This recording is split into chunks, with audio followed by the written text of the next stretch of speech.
खरीपानंतर आता शेतकऱ्यांना रब्बी हंगामाचे वेध लागलेले आहेत। अनेक शेतकऱ्यांनी रब्बी हंगामाची तयारी देखील सुरू केली आहे। राज्यातील अनेक शेतकरी रब्बीत यंदा गव्हाची लागवड करण्याच्या विचारात आहेत।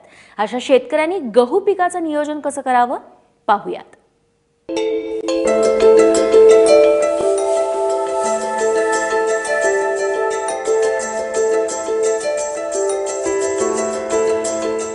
गहू राज्यात रब्बी हंगामात घेतलं जाणारं एक प्रमुख पीक।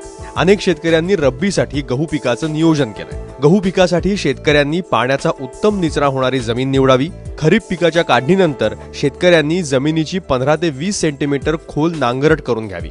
त्यात हेक्टरी 25 ते 30 गाड्या चांगलं कुजलेलं शेणखत टाकावं। कुळवाच्या 2 ते 3 पाळ्या देऊन जमीन भुसभुशीत करावी। जमीन समपातळीत करण्यासाठी पाटा मारावा आणि गहू लागवडीसाठी 3 ते 4 मीटर लांबीचे वाफे तयार करून घ्यावेत।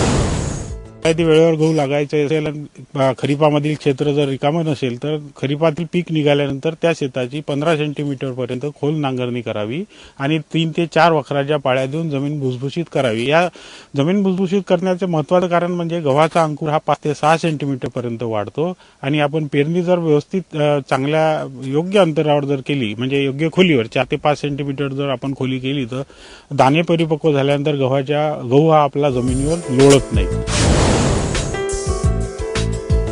गहू पिकाला थंडीचा जास्तीत जास्त काळ मिळेल या हिशोबानं पेरणीचे नियोजन करावं। कोरडवाहू गव्हाची पेरणी ऑक्टोबर महिन्याच्या दुसऱ्या पंधरवड्यात करावी, तर बागायती गहू पेरणी ही नोव्हेंबर महिन्यात करावी। कोरडवाहू पिकांच्या लागवडीकरता PKV Washim, AKW 29, Panchavati 4, N59 या वाणांची लागवड करावी। बागायती मात्र वेळेवर पेरणी करता AKW 3722 Vimal, AKW 1071 Purna, MCS 6222 या वाणांची, तर बागायती गव्हाच्या उशिरा लागवडीसाठी AKW 381, AKW 4627, HD 2501, HI 977 या वाणांच्या लागवडीचा सल्ला देण्यात आलाय। गहू लागवडीपूर्वी त्यावर बीज प्रक्रिया करणं अत्यंत गरजेचं आहे। बागायती वेळेवर पेरणी ही 5 नोव्हेंबर ते 25 नोव्हेंबर पर्यंत आपण करतो। त्या ठिकाणी प्रति हेक्टरी 100 किलो बियाणे वापरणे गरजेचं असते।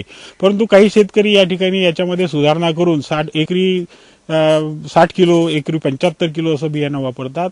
माझ्या अनुमते किंवा विद्यापीठांनी घेतलेल्या प्रयोगावरून असं सिद्ध झालेलं आहे की हेक्टरी 100 किलो बियाणे वापरून आपल्याला एक चांगलं सक्षम असं उत्पन्न मिळू शकते। यापेक्षा बियाण्याच्या प्रमाणामध्ये वाढ करण्याची काही गरज नाही। आपण बागायती उशिरामध्ये जर समजा गव्हाचं उत्पन्न घ्यायचं असेल तर त्या ठिकाणी आपल्याला कमी थंडीमुळे फुटव्यांची संख्या कमी मिळते आणि ओंबीतील दाण्यांची संख्या कमी मिळते। म्हणून आपल्याला अपेक्षित उत्पन्नासाठी प्रति हेक्टरी 150 किलो बियाणं वापरणं गरजेचं ठरते। गव्हाच्या चांगल्या उत्पादनासाठी पाण्याचं व्यवस्थापन गरजेचं ठरतं। गहू वाढीच्या काळामध्ये दर 20 दिवसांनी पाण्याची पाळी देता येईल असं नियोजन करावं। जिथं पाण्याची कमतरता आहे तिथं पाण्याची पहिली पाळी 20 दिवसांनी तर दुसरी पाळी 50 दिवसांनी द्यावी। खत देण्यापूर्वी जमिनीचं माती परीक्षण करावं आणि गरजेनुसारच जमिनीला खतांच्या मात्रा द्याव्या। रासायनिक खत व्यवस्थापनामध्ये वेळेवर लागवडीसाठी साधारणतः 100-50-50 असा आपण रासायनिक खताचा नत्रस्फुरद आणि पॉलाशचा रासायनिक खताची मात्रा वापरली पाहिजे आणि उशिरा लागवडीसाठी हेच प्रमाण आपण 80-40-40 नत्रस्फुरद पॉलाश याप्रमाणे आपण रिड्यूस करू शकतो।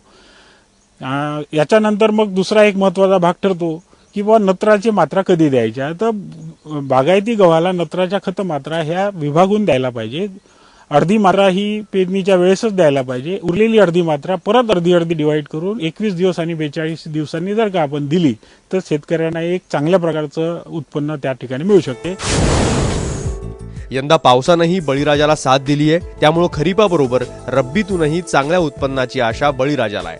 उत्तम आणि वेळीच केलेलं नियोजन ही चांगल्या उत्पन्नाची गुरुकिल्ली आहे। हेच सूत्र ध्यानी घेऊन शेतकऱ्यांनी कामाला लागण्याची गरज आहे। उमेश अलोने, ABP माझा, अकोला।